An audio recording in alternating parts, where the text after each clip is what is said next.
बिस्मिल्लाहिर्रहमानिर्रहीम। प्यारे बच्चों, अस्सलाम वालेकुम। बेटे, आपको याद होगा हमने पिछला लेक्चर जो था उसमें हमने कन्वर्जन की थी कि अगर हमने एक नंबर को, डेसिमल नंबर को बाइनरी में हम लेके गए हैं और उसके बाद हमने ये देखा कि बाइनरी चूँकि कंप्यूटर की लैंग्वेज है तो कंप्यूटर ने उसको समझ लिया। फिर कंप्यूटर ने जो रिस्पॉन्स दिया हमने वो देखना था कि वो रिस्पॉन्स हमारे पास कैसे डाइवर्ट होके, कैसे कन्वर्ट होके आता है हमारी लैंग्वेज यानी हमारे नंबर सिस्टम के अंदर। तो वो हमने देखा था, बाइनरी टू डेसिमल की कन्वर्जन देखी थी। तो इसके साथ साथ आपको मैंने शुरू में बताया था कि एक और नंबर सिस्टम भी मौजूद है जिसका नाम है हेक्साडेसिमल।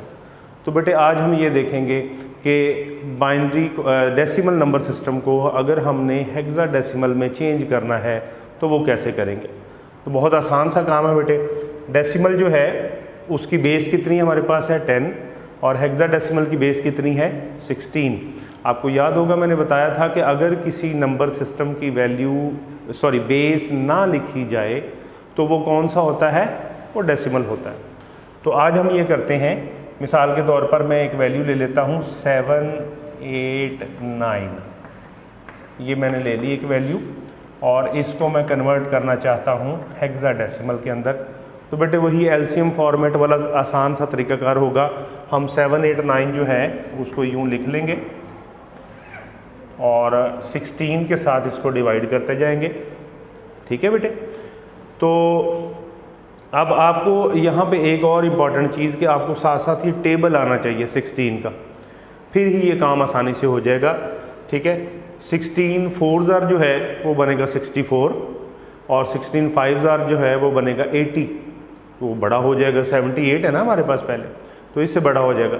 तो हम करेंगे 16 4 ये बन जाएगा 78 में से हम यहाँ पे अपनी आसानी के लिए माइनस कर लेते हैं। 78 में से 64 माइनस करें तो बाकी बचा 14। ठीक है जी। अच्छा, ये 14 के साथ 9 लग गया तो ये कितना बन गया बेटे 149, ये वाला 9। अब ये 149, अब हमें ये देखना है कि कितने तक ये 16 का टेबल हम पढ़ें तो हम इसके अब अबाउट यानी इसके करीब तरीन जाते हैं या इसके इक्वल आ जाते हैं, इससे बड़ा नहीं हमने जाना। तो बेटे वो होगा हमारे पास 9000।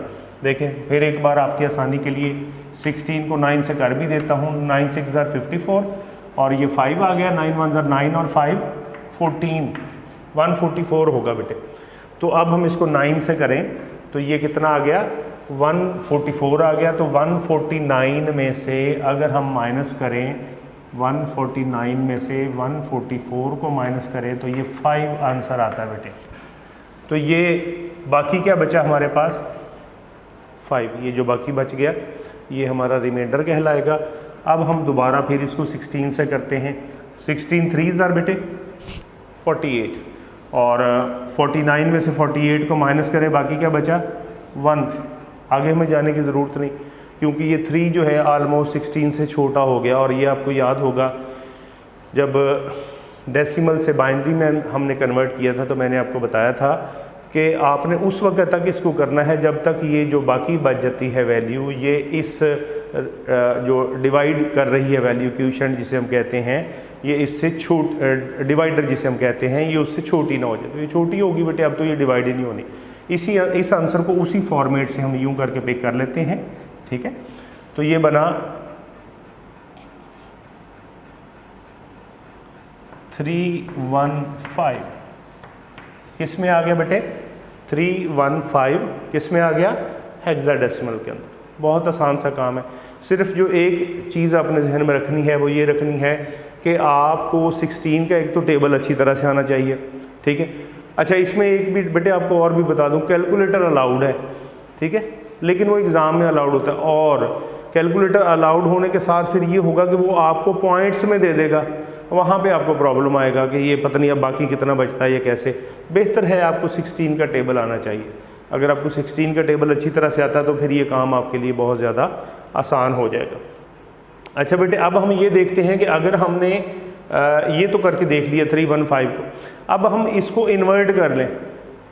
जैसे आपको याद होगा कि हमने binary to decimal decimal to binary और फिर वापस किया था बाइनरी टू डेसिमल, ये चेक करने के लिए कि क्या ये जो हमने कन्वर्जन की है ये ठीक है। तो अब हम ये दोबारा करते हैं, यानी अब हम इसको इधर रख लेते हैं 315 को, और हमने इसको डेसिमल में लेके जाना है। तो बेटे जब ये करेंगे तो ये अब क्या होगा, ये वही वाला तरीकाकार होगा जो बाइनरी से डेसिमल में जाते हुए हमने किया था। फिर एक बार बता दूं कि पहले आपने ये डिजिट लेके इसकी पावर्स अलॉट कर देनी है 0 1 2, ठीक है बेटे। अब इसको लिखना शुरू करना है। पहले ये डिजिट लिखें 3 मल्टीप्लाइड बाय इसकी बेस लिखें 16 और उसकी पावर लिखें 2 प्लस 1 मल्टीप्लाइड बाय 16 की पावर 1 प्लस 5 मल्टीप्लाइड बाय 16 की पावर 0, ठीक है बेटे। अब जी 16 की पावर 2 याद करवा दूं आपको, मैंने पिछली बार भी बताया था कि जब एक बच्चों से फिजिकली वो क्लास मौजूद हो, क्वेश्चन किया जाए तो फ़ौरन 2 से ज़रब दे के बता देते। तो ये 16 की पावर 2 का मतलब है बेटे 16 मल्टीप्लाइड बाय 16, इसका मतलब ये है, ठीक है। तो ये बनेगा कितना, 256 बनेगा बेटे। कितना बनेगा, 256। ये मैं असल में करवा के मुझे ज़बानी याद हुआ है, तो इसलिए फौरी आपको बता रहा हूँ जी। 1 इंटू ये 16 की पावर 1 16 हो जाएगा, और 5 इंटू 16 की पावर 0 याद करें, मैंने आपको पिछले लेक्चर में भी बताया था। अगर किसी बच्चे को याद है तो वो बता सकता है क्या होगा बेटे, है याद किसी को जी? जिस भी डिजिट की पावर, रिपीट कर रहा हूँ, जिस भी डिजिट की पावर 0 होगी, ठीक है ना, वो उसका आंसर क्या आएगा, 1। जिस भी डिजिट की पावर 0 होगी आंसर क्या आएगा, 1। 16 की पावर 0 आंसर क्या आएगा, 1। अब बेटे इसको कर लेते हैं 3 इंटू 256, 256 को 3 से मल्टीप्लाई कर दें, 6 3 ज़र 18। ये आपकी आसानी के लिए साथ साथ रख रहा हूँ। ये 1 आ गया, और 3 5 ज़र 15 और 1 16, फिर 1 आ गया, 3 2 ज़र 6 और 1 7। ये आ गया बेटे 7 6 8 प्लस 16 प्लस 5, ठीक है बेटे। अब हम इनको दोबारा सम अप कर लेते हैं, टोटल कर लेते हैं, ताकि आपकी आसानी के लिए आपको क्लियर हो जाए। अच्छा जी, 7 6 8 प्लस है बेटे हमारे पास 16 और प्लस है बेटे 5, 6 और 5 11, 11 और 8 19, 1 आ गया बेटे, 6 7 8 और 7। ये बेटे हमारे पास सेम आंसर आ गया, वही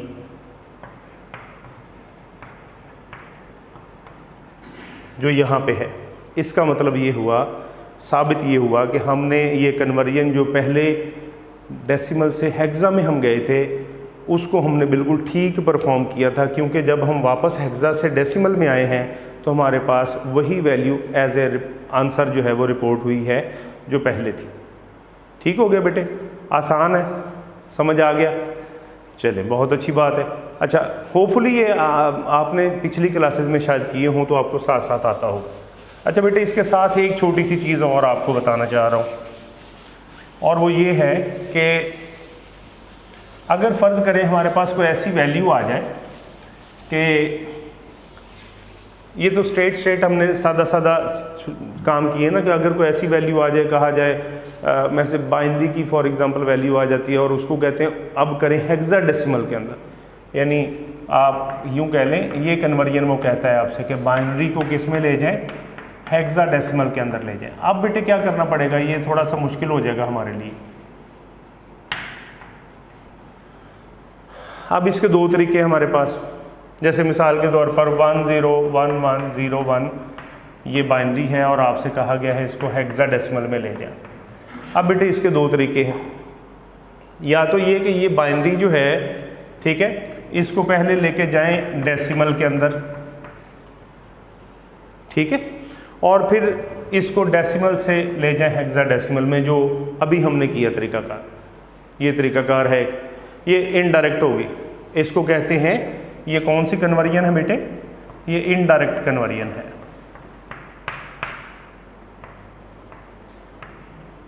अच्छा, एक तरीकाकार और है हमारे पास, और वो ज़्यादा आसान है, और वो तरीकाकार बेटे क्या है कि हम ये करेंगे कि इस बाइनरी वैल्यू को डायरेक्ट ही हम ले जाएंगे, किस में, हेक्साडेसिमल के अंदर। बाइनरी को डायरेक्ट हेक्साडेसिमल में कन्वर्ट कर लेंगे किसी दूसरे नंबर सिस्टम में जाए बगैर। तो बेटे ये जब हमने काम करना होगा कि हम चाहेंगे कि बाइनरी को डायरेक्ट ले जाएं हेक्साडेसिमल के अंदर, तो उसके लिए हमें पहले एक टेबल बनाना पड़ेगा, हमें एक कन्वर्जन टेबल बनाना पड़ेगा। उस टेबल की वैल्यू से हम ये कैलकुलेट करेंगे कि इस बाइनरी वैल्यू की हेक्सा वैल्यू क्या है। ठीक है बेटे, पहले मैं आज आपको वो टेबल बनाना बताता हूँ और फिर हम आगे देखेंगे कि ये काम हमने डायरेक्ट कन्वर्जन का कैसे करना है। अच्छा बेटे, छोटी सी चीज़ आपने मुझे बताना, बाइनरी की बेस क्या है जी? बाइनरी की बेस, आवाज़ नहीं आई आपकी। बाइनरी की बेस है बेटे 2 और हेक्साडेसिमल की बेस क्या है? हेक्साडेसिमल की बेस प्यारे बच्चों 16। ठीक है। अच्छा, अब जब हमने बाइनरी से हेक्साडेसिमल में जाना है तो हमने ये देखना होगा कि इसको 2 जो है इसकी पावर कितनी की जाए कि ये 16 आ जाए। बात समझ आई? 2 की पावर कितनी की जाए कि आंसर 16 आ जाए। सोचें ज़रा कितना होगा। देखें आपकी आसानी के लिए, एक बार मैंने किया तो ये कितना हो गया, 2 2 ज़र 4, ठीक हो गया। अब फिर कर दें, कितना हो गया 8, ठीक। अब करें जी, मेरा ख्याल है हम पहुंच गए। ऐसे ही यहाँ पे 4 हुआ, यहाँ पे 8 हुआ और यहाँ पे क्या हो गया बेटे 16 हो गया ना। गुड। अच्छा अब ये गिन लें, 1 2 3 और 4, तो 2 की पावर कितनी होगी बेटे 4। 2 की पावर 4 हो तो क्या बनेगा 16। अच्छा ये हमने थोड़ी सी एक मुश्किल काम था, इसको सॉल्व कर लिया। अब इससे हमें साबित क्या हुआ, मैं ये बताना चाह रहा हूँ। इससे साबित क्या हुआ? इससे साबित ये हुआ कि इसके 4 डिजिट बाइनरी के इसके 1 डिजिट के बराबर है। फिर सुन ले, बाइनरी के 4 डिजिट हेक्सा के 1 डिजिट के बराबर, ठीक है ना। 2 की पावर 4 है, यानी ये 4 होंगे तो वो 1 होगा। तो इसका मतलब ये हुआ कि हम जब एक हेक्साडेसिमल की वैल्यू लेंगे तो हमें 4 बाइनरी के डिजिट लिखने पड़ेंगे। अब देखें वो मैं कैसे वो टेबल हम बनाने लगे हैं, उससे आपको ज़्यादा आसानी से समझ आ जाएगी। अब हमारे पास टेबल बनाना भी आसान हो जाएगा। यहाँ पे पहले लिखें हेक्स वैल्यूज़ या इसको कर लें हेक्साडेसिमल, और यहाँ पे कर लें बेटे बाइनरी जी। तो अब हम ये करते हैं कि इसको ये मैं ऊपर वाला रब कर देता हूँ। पहले हम यहाँ पे लिख लें ये 0, ये 1 2 3 4 5 6 7 8 9 और आगे जाना पड़ेगा। यहाँ पे कर लें हेक्साडेसिमल और यहाँ पे कर लें बाइनरी जी बेटे। 9 के बाद आएगा A, फिर आएगा B, फिर आएगा C, फिर D, फिर E और फिर आखिर पे F जी बेटे। ये सारे हमारे पास हो गए हेक्साडेसिमल की वैल्यूज़ आ गई, ठीक हो गया। अब अभी हमने देखा, मैंने आपको बताया कि कितने डिजिट हों बाइनरी के, तो एक हेक्साडेसिमल का डिजिट होता है 4। तो अब बेटे हमने ये करना है कि इसका मतलब है कि ये 0 जो होगा यहाँ पे 4 डिजिट में रिप्रेजेंट होगा, ठीक है ना। 0 जो होगा कितने डिजिट में रिप्रेजेंट होगा 4 में। तो अब बेटे ये बताएं हेक्साडेसिमल की बेस क्या है। फिर आवाज़ नहीं आई आपकी। हेक्साडेसिमल की बेस है 16 और बाइनरी की क्या है 2। इसको डिवाइड करें बेटे, 16 इंटू 2 16 डिवाइडेड बाई 2 क्या आया 8। तो अब हमने जो 4 वैल्यूज़ लिखनी है यानी 4 कॉलम हो जाएंगे। तो क्या करेंगे, पहले कॉलम के तौर पर हम यहाँ पे यूँ कर लेते हैं, ये हमारे लिए आसानी रहेगी, आपको समझने में भी आसानी रहेगी कि कौन सी वैल्यू किसकी आ रही है।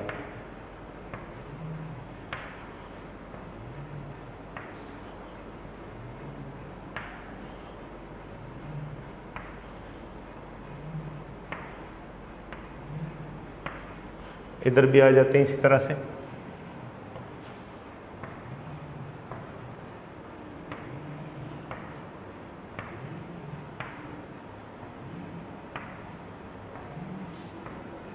जी बेटे अब आते हैं, तो पहले हमारे पास आंसर है 8। इसका मतलब पहला जो कॉलम होगा उसमें हमने 8 ज़ीरो लगा देने, 1 2 3 4 5 6 7 8, और अगले 8 जो है, चूँकि बाइनरी में डिजिट ही 2 है, ऐसे ही ना, बाइनरी में डिजिट ही 2 है, या 0 होगा या 1 होगा, तो अगले 8 जो हैं वो हमने 1 लगा देने, 2 3 4 5 6 7 8।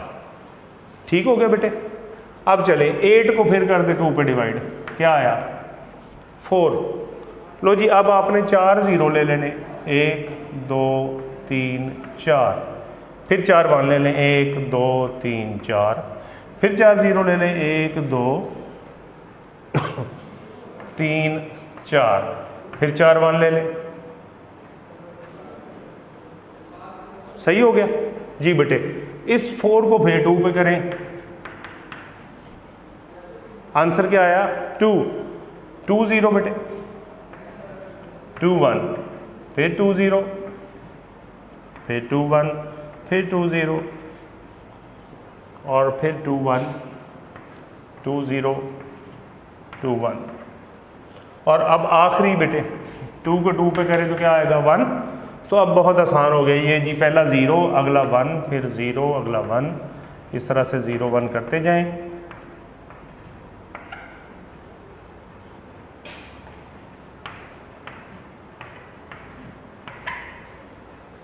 ले बेटे हमारा टेबल तैयार हो गया, और इसके साथ ही साथ हमारा सारा काम भी आसान हो गया। इससे जो हमें पता चल रहा है वो समझा देता हूँ। इसका मतलब है 0 को बाइनरी के अंदर ये लिखा जाएगा, हेक्साडेसिमल का 0 अगर होगा तो वो बाइनरी में ये होगा, हेक्साडेसिमल का 1 होगा वो बाइनरी में ये होगा, हेक्साडेसिमल का 2 होगा ये होगा, इसी तरह से करते करते ABCDEF तक जो होगा वो ये होगा। ठीक है बेटे, तो आज का लेक्चर हम यहीं पे ख़त्म करते हैं। आज की एक्टिविटी के तौर पर, असाइनमेंट के तौर पर, काम के तौर पर आपने ये टेबल बनाना सीखना बेटे। क्या करना है, टेबल बनाना सीखना है। मैंने एक बार बता दिया, इसको अच्छी तरह से करके फिर ज़बानी ओरल कॉपी पे, नोटबुक पे लेके आपने उसको अपने तौर पर बनाना है, और देखना है आपको समझ आई कि नहीं आई। कहीं पे भी अटकें, लेक्चर को दोबारा से देख लें, आसान काम। ठीक है जी, कहीं पे भी अटकें तो आप उसको पीछे रिवाइंड कर लें और दोबारा से देख लें। ठीक है बेटे, अपने बहन भाइयों का और ख़ास तौर पर अपने वालिदैन का बहुत ख्याल रखिएगा। अल्लाह हाफिज़।